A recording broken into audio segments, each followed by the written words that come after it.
I would like to start off the evening before we begin our agenda.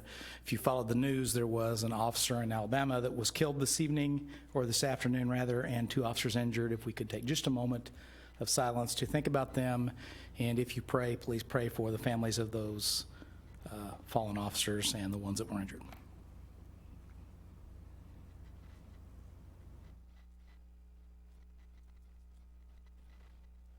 All right, thank you.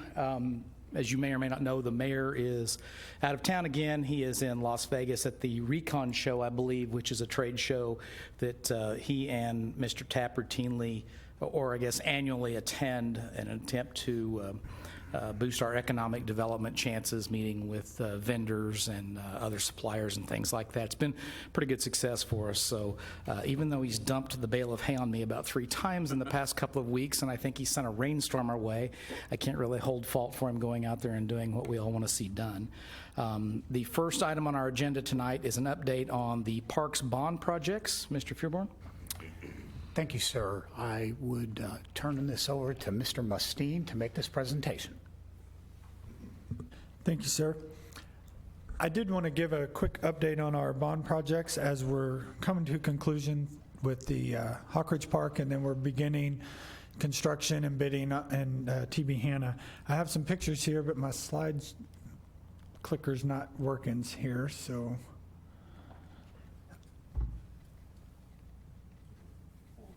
I know.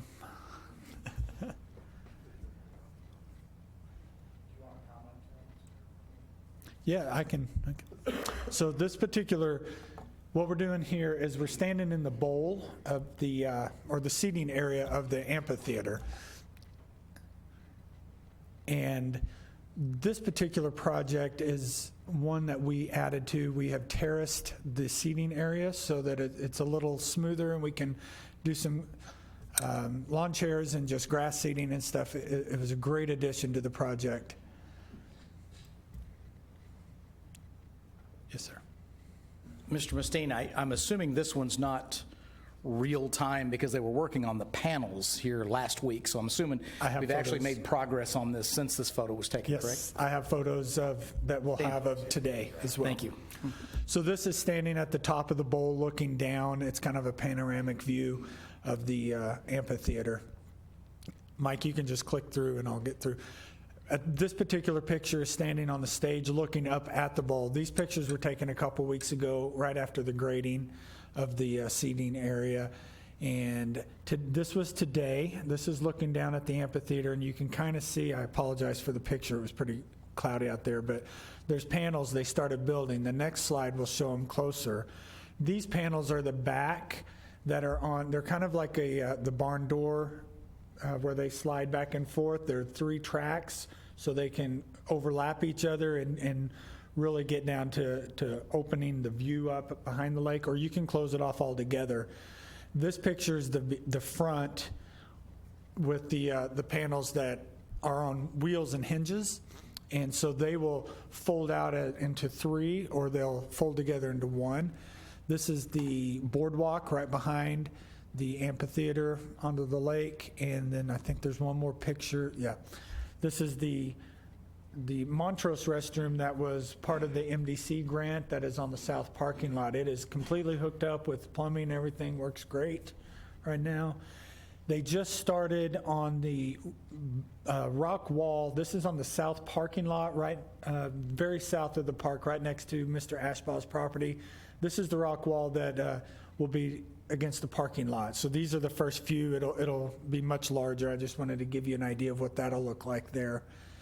This is the North Shelter House, and it is fantastic, very beautiful at night if you have a chance to drive by. The lighting is already up, the plumbing, the electric, it all is hooked up. We're just waiting for some good weather to concrete and build up around it. So there's a couple pictures of that, Mike. That's front of it. So I'm kind of standing between the lake and the shelter there. And then I got a picture up close of the actual brick. And so there's 4 individual restrooms. One of the 4 will be open year round for the playground and the other amenities for the fishermen and stuff.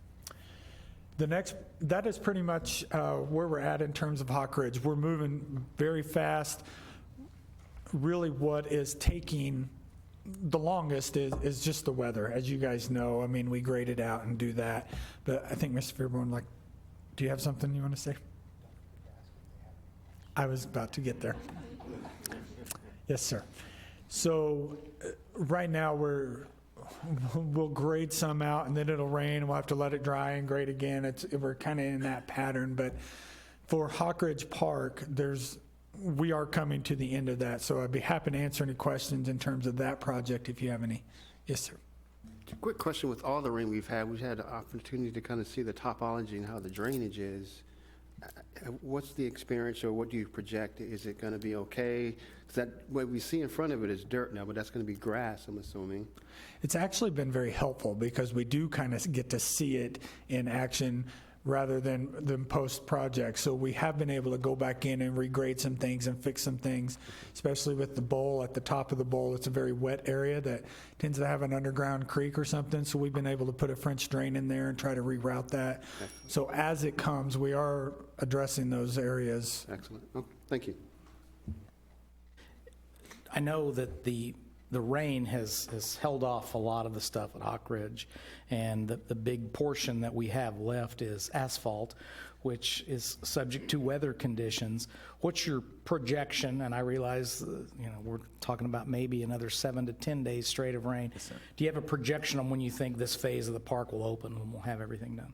As of last week, during our project meeting, June 14th is kind of our target date of a grand opening event. So that's what we're pushing for in terms of planning and stuff. It is all weather related.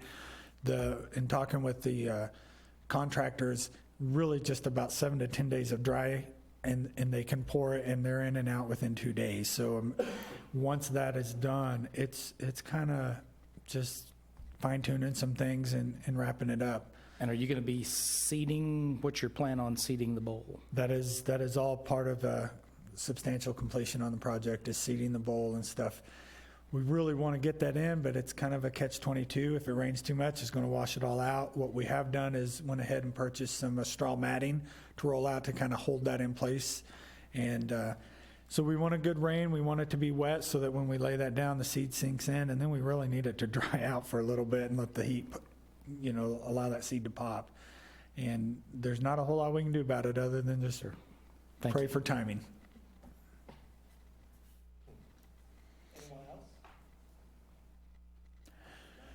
Very good. So what I have here is TB Hanna Master Plan, and I wanted to give you just a quick update of where we are on that project.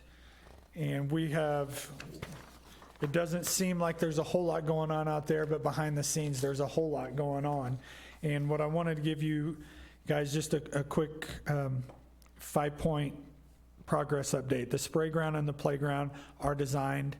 They are ready. The equipment is ready to be purchased, and we will be ordering that equipment right at the beginning of June. It's got a little bit of a lead time, but number 2 is that we have the middle building, which serves as the pump house, the restrooms, and the concession stand. That is a pre-manufactured building, much like the Montrose building at Hawk Ridge Park. So we custom ordered that to fit our needs, and they worked very well with us and designed that facility to do exactly what we wanted it to.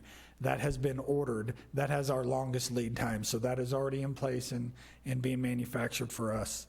The station house, which is the old post office, that was bid out. Bids were opened last week. We came in very favorably on the pricing for that. So they'll go before the park board next week and then come to the council in June for the station house. The ice rink has also been bid out, and we did the synthetic ice rink. We bid that project out, but we also alternate bid real ice so that we would have the options. So those bids are in place. We aren't in critical timing as far as securing that contract, because that's the last thing that we need to do. And I kind of want to wait and see where the money comes in, because if I can get the real ice, I would prefer to do that. So we have the pricing for that. We're just kind of sitting on it a little bit. The final piece is the site work, which is the major contract to pull it all together. We have bid that out. We're working and negotiating with the contractor there, and we have a couple options if the negotiations aren't really what I would recommend to Mr. Fearborn and the Park Board. We have a couple options to do, so we're in that process right now, and I don't really have any other updates in terms of that contract other than everything's in motion. It is happening, and the fact that the pump house concession is built or is in manufacturing, that is our time frame. There's about I believe it was a 180-day lead on manufactured, and that's delivered and installed. So if we're looking at basically the bulk of the summer to get everything in and contracted and working. So all of those things are coming to. One of the things on the station house, on the west side, there's an old deck out there, and I was able to go to the Rotary Club this week. We're going to partner with the Rotary Club on that particular part and remove that old deck, and a grant that the Rotary Club is associated with. They're going to come in and put a new deck about 30 feet to the west of that, make it look more like a boardwalk off an old train depot. And they'll come in, they'll help us install it, build it, pay for some of that. So we've also looked at other opportunities for alternate funding just because they're there and we have the time. So we applied for a Christopher and Dana Reeves Foundation grant for part of the playground equipment. So we're just kind of waiting on the grant cycle to work through that. So a lot of things coming up behind the scenes, even though we don't see major construction yet. We are working for that, and we will definitely be under construction within a couple months. So I would happy to answer any questions on TV Hannah Station as well. Yes, sir. Obviously, the farmer's market, and we're June, that's when that's opening. Is that going to have any of this construction going to affect that, or you see that, just like usual? Actually, it will affect it towards the end of the market. Part of our programming at the beginning of the year, we met with the market vendors on a couple different occasions. We have a new plan laid out. They have a map that we have worked around what will be the construction area. So we've really already addressed that, and hopefully it won't be much of a concern once we're in there. But the vendors are aware that it's coming. Thank you. Quick question. We probably had this conversation before, but if you can refresh my memory on, as I see the illustration, and once everything is built out and fully operational and up and running, the parking situation, what is the conversations that are ongoing with regard to parking and kind of increasing? Obviously, there's on-street options, but that's going to create a corridor effect. Yes, sir. There's actually two answers to that question. The first is within our CIP. In 4 years now, within the CIP, there's another phase 2 of improvements at TV Hannah. That includes a full city block parking, surrounding the block. So the north side between the park and the church has been done, and then right next to the depot is also complete. So what we'll do is the west side on Adams Street and against Olive Street there.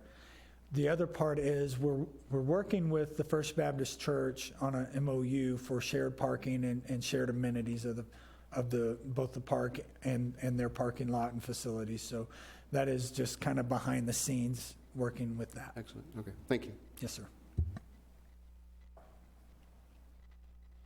Anyone else? That concludes staff report on this item, sir. Thanks, sir. So looks like Nathan is up again. This is the Parks Facilities update. Mr. Fearborn. Mr. Mustine. Thank you, sir. I'm passing out a couple of reports to the council, and there's extras for anybody in the audience or staff that would like to see it. Each report, one is for the RAC and one is for Centerview. We'll review Centerview first, as it is of the bond project buildings. It is the oldest and been in use the longest. What this report is, it gives you, the first page is basically a table, gives you an outline of the type of events, type of activities, rentals, everything that we've done. These are actual things that we use the facility for, not just generic stuff, but there are some very specific items that we've done. So when you see it on this list, it comes straight from our database where we keep track of all these things that we're doing. On page 2, it does give an outline of each year that the Centerview has been in service. So we opened the building in June of 17, so we kept track from June 17 to May of 2018, and then year 2 was June of 2018 through this year right now. I think what's important to note is Centerview has been easier to track because of the way it's utilized, the way it's rented. So we're able to keep track of actual specific dates and times and things. So it's very specific in terms of how many internal bookings, things like that we do. What is important and what I want to show the council is the course of the year as direct cost. We went from that first year of being in the red to Centerview now is running in the black from a direct cost perspective. So that's excellent news, and it's a testament to the staff and just the building itself. Happy to answer any questions on Centerview if you have any. To dovetail off of, the council may remember as an advertising feature in that first year of Centerview's usage, we get to civic organizations, we gave away a lot of free time to them without the charge. And now that that first year is through, with a very, very few exceptions, they're subject to the nonprofit charge that goes through. So we're getting it back where it needs to be in the black.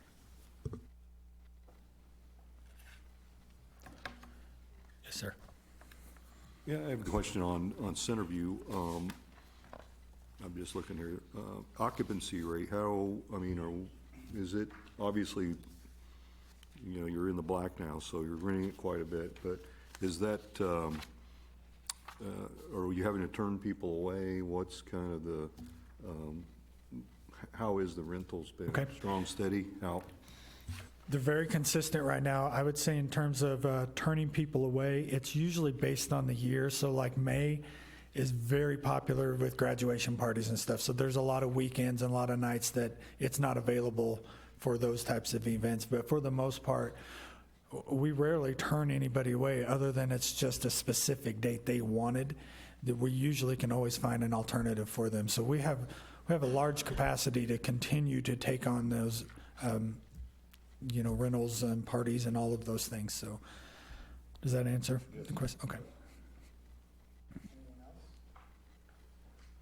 I did have, well, somebody, please, Reggie. I had a question on the patio area. How is that with all the usage of rentals and things that we've used? What's been staff's experience with the use of the fire pit area and the patio area? Okay. The patio itself gets used quite a bit. The fire pit, it doesn't get used as often as we had expected it to, but for those events that are, like the wedding and receptions, the weddings, that it kind of tends to that, and it does get used. But on an everyday, just a typical, let's go outside and eat and use the patio over there, it typically does not get, taken out and used. Okay, thank you. Thank you. Nathan, I kind of predicted this would be a great venue for weddings. I think a lot of people did. How many weddings are we seeing there a year, receptions a year? Are we seeing one every couple months? Are we seeing more than that? Well, we just had a wedding. We've had 2 this month, I believe. Did you say 6, 7 over the past year? 6 or 7 weddings over the past year. Usually if it's a wedding, it's booked as a wedding reception. We've had more receptions than we have weddings. Okay. But it is gaining popularity. And remind us again, what's the capacity for a wedding reception if they have the entire facility? Is it just around 300 or is it a little under that? Yes, I would say between 250 to 400. It all depends on their setup, whether they have a DJ, a dance floor, how many tables and chairs. I wouldn't, 350 that's fairly booked. 400 is usually just seating only, no tables. So 350 is a packed house. Very good. Thank you. Yes, sir. My question was going to kind of dovetail off that. In speaking with Greta in year 1, obviously, she said, we listed capacity at 300, but for a reception around the tables, if they have any other events such as a dance floor, we're probably 225, 250 top end to make it comfortable. We can get them in there on a higher number, but it just doesn't function nearly as well.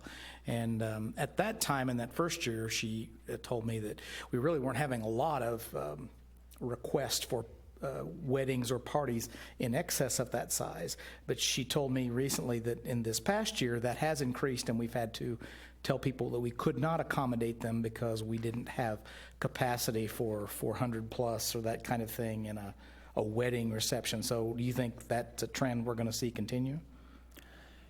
It has happened. I would say we're hosting more than we're turning away. I don't know that it would be a trend in terms of larger larger Sure. parties wanting to come and use this venue. But reason- it definitely is. And the reason I ask is it's probably worth tracking if it continues, if we ever have any plans of considering to expand that facility, certainly. Yes. That was a reason for my question. Anyone else? Okay, if no other questions on Centerview, I'll move to the RAC. The RAC we grand opened, or basically we opened the RAC in September, so we haven't had a full year of tracking, but we did want to give you a quick update of where we are and what we've used the facility for. So I've also provided a table of the different types of events that we've used at the RAC. I will say that for the most part, it is being used for Parks and Recreation programming, and it will be heavily used as we enter our first season of summer camp this year, which is one of the reasons why we did build this facility. So we're giving you this report prior to the first full year of summer camp. I've listed in there a couple of the things that were coming up, things that we already have planned that are in the program guide for the RAC. So as you see, we are planning to use it. When you look on page 2 and we look at the direct cost of revenues over expenses, you'll see as well that it's doing its job. It's exactly what we wanted it to do. One of the great things about it is the savings that we had by being able to bring our own stuff back in here. It doesn't seem like a lot, but still $3,800 is a lot of money when we're not giving it to anybody else, and it's money back into our own coffers. So just that savings alone of not having to rent from the school district on weekends is huge for us, and it allows us to be able to program and schedule the way we want it to instead of working around somebody else's schedule. The same thing with the fitness programs. It gives us an additional space, and I would definitely say that is probably our biggest request that's not in the RAC is fitness areas, smaller rooms like that. But thankfully we have Centerview that if you look at the other report on Centerview, we've been able to utilize both facilities and do everything that we want to do. So as a 1-2 punch, they really work well together for us. And the RAC is everything that I had hoped it would be, the way we designed it, the things that we picked out, the way it's functioning. Concessions is even, if you look at concessions, this is the first time since 2002 when I started doing basketball and volleyball that we've ever had the ability to do concessions. That wasn't an option anywhere else. So that's revenue that's brand new to us that we've never seen before. So we're very pleased with the RAC. We're looking forward to what the summer program will be, and happy to answer any questions on that facility as well.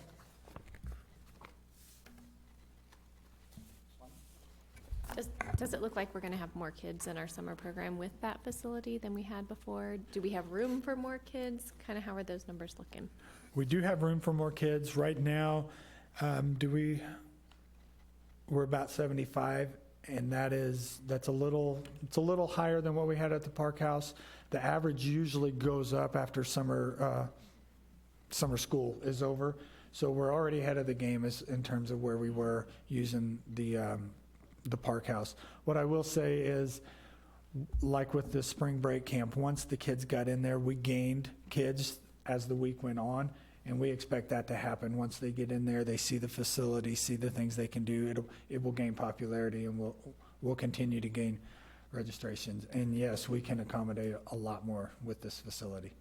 The first year we did futsal there in the fall this year, and we saw a steady growth in registrations throughout the Yes. program up till about Christmas break. I mean, we ended up with, 75, 80 kids in the two age groups. It was big. And we were doing 2 hours. We went from 1 hour to 2 back-to-back hours with that. So what we have starting that's kind of being posted on Facebook is we can't program it during the day during the summer because we have summer camp there.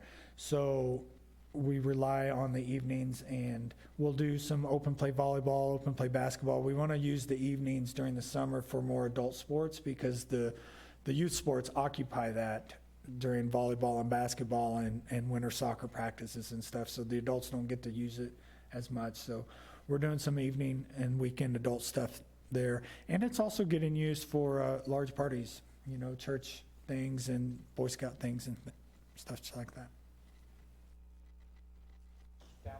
Curious on the facility rentals, birthday parties, are they reserving the entire facility for a birthday party? Yes, sir. Wow, it's a pretty big party. It's a pretty good price, though. I will say there will come a point where the price goes up, but right now we just want people in there and using it. Okay, excellent, thank you. Yes, sir.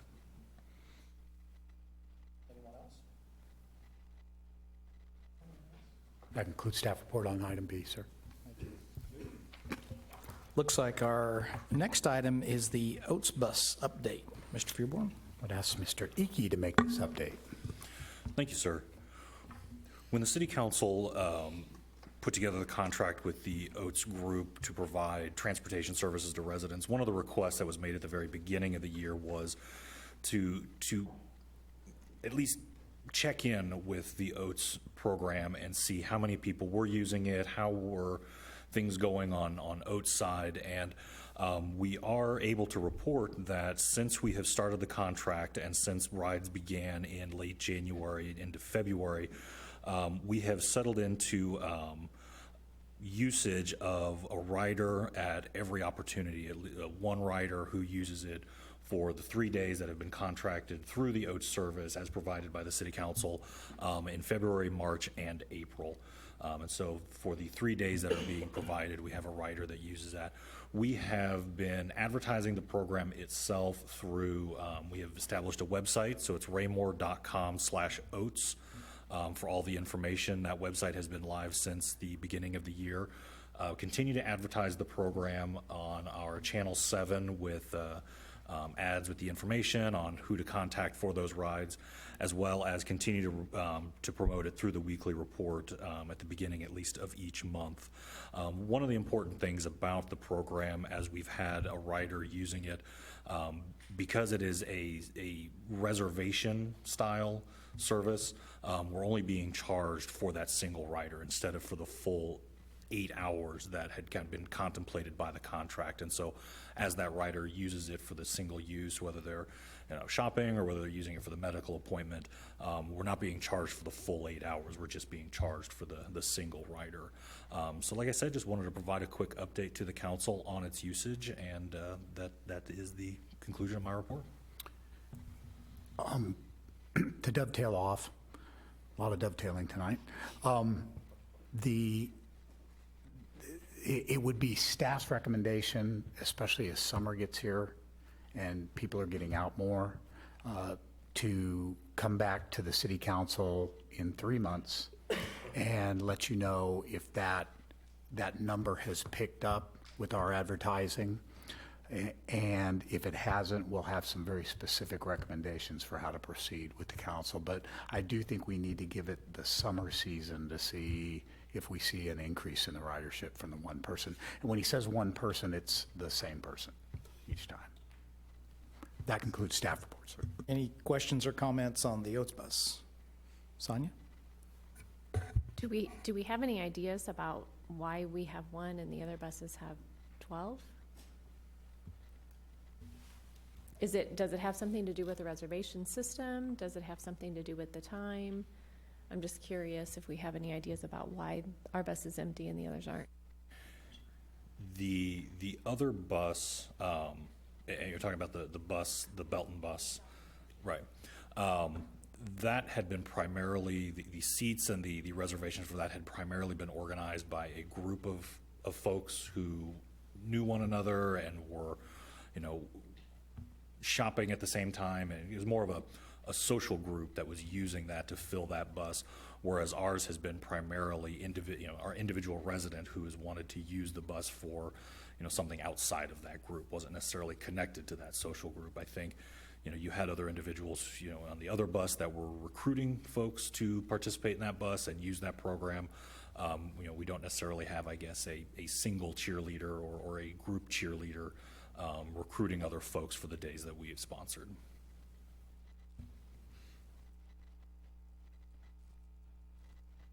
I like the idea of having staff come back to us in 3 months with updated data, especially when we have the get outside season of the year. That should give us a little more data to work with, and certainly will give staff more data to work with and provide those recommendations to us. It looks like everybody's in general agreement with that. Thank you, sir.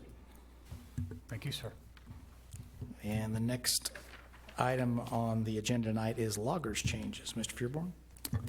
Thank you, sir.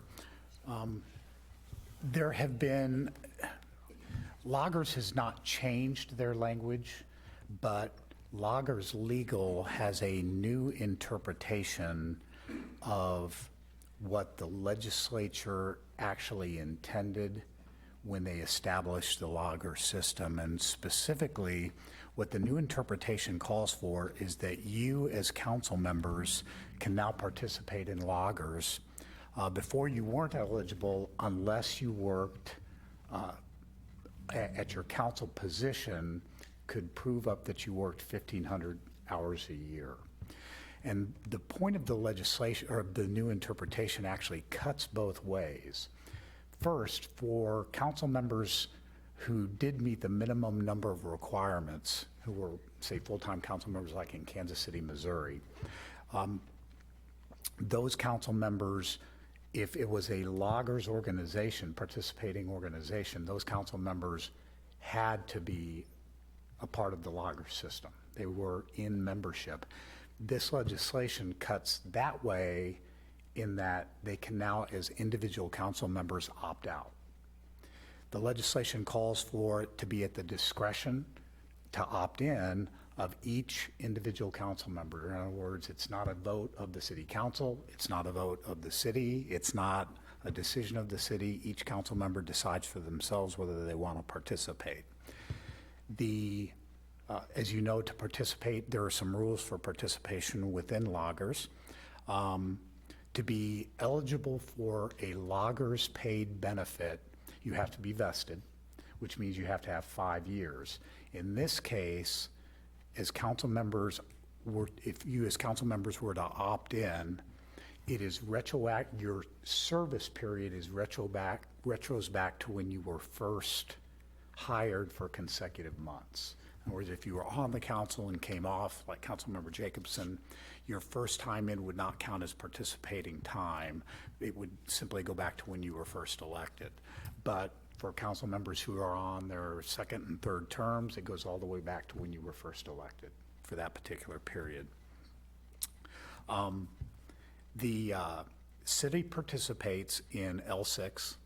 The city council voted a couple of years ago to take us to L6, which is the formula for participation in loggers is years of service times the formulary, which in this case at L6 is 2%, times years of service times the formulary times at your highest consecutive 36 months of service.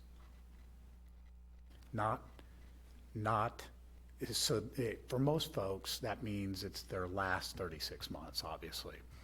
With the council, that would also be the case. And there's a couple of different levels that are involved here. The council would come in and the mayor is also eligible. And oddly enough, our municipal judge is also eligible for this, which is, he had a big smile on his face when I reminded him. The council will remember that we are non-contributory, meaning that our employees, whether they be police, fire, or whether they be general employees, which the council and the mayor and the judge would come in as general employees, it is non-contributory means that the city pays the entire donation portion to loggers in the employee's name.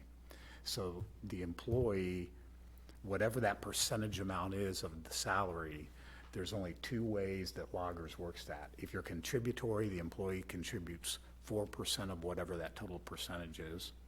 If you're non-contributory, the city picks up the entire percentage amount.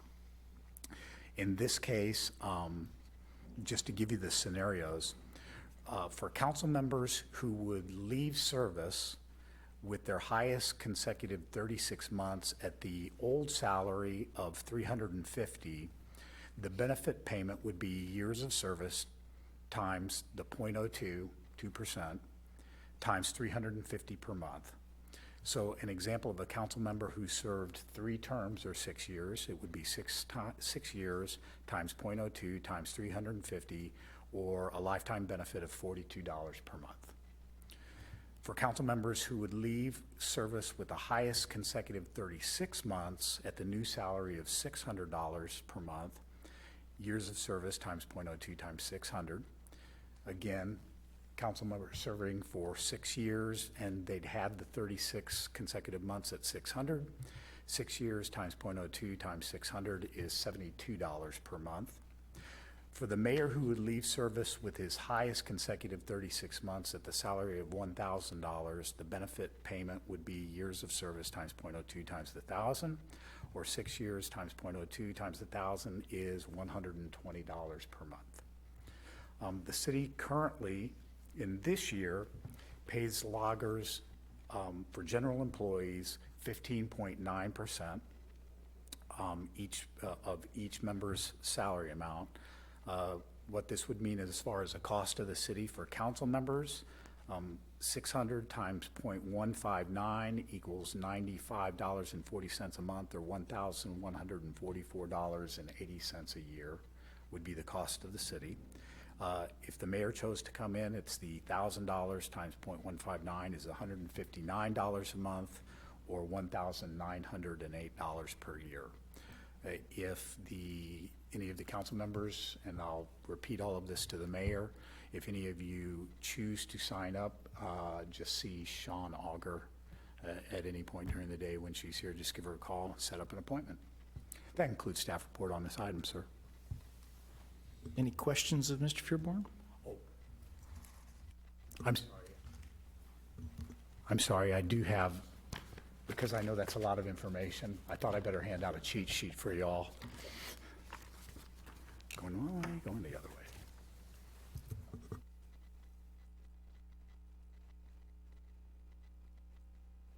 way. As I said, it includes the municipal judge. It does not include the prosecutor, and it does not include the city attorney. Just for those of you that may not be familiar with loggers, is the employee retirement system. And as Mr. Fearborn stated, this is not a vote of the council. This is an individual decision of all of us and any future council members and mayors, unless and until the legislature or loggers changes their position on this. And this would be a lifetime benefit at age... Oh, yeah, I'm sorry about that. General employees are eligible for this particular benefit at age 60. So if you vested, paid in, had that amount, then, and you're not 60 years of age yet, then when you turn 60, you can take advantage of the benefit. I would also add that because it is non-contributory, it is the benefit itself when paid is taxable. Had we been in a contributory system, that's not the case. Now that concludes staff reports, sir. Any questions now of Mr. Fearborn? Well, that concludes this item. Do we have anything else this evening, sir? That concludes all staff reports, sir. Thank you. And we do not have a reason to go into executive session tonight, is that correct? We do not. All right. Does anyone else have anything else under other? If not, I believe we're concluded for the evening. Thank you. There's still food. Grab something on your way out.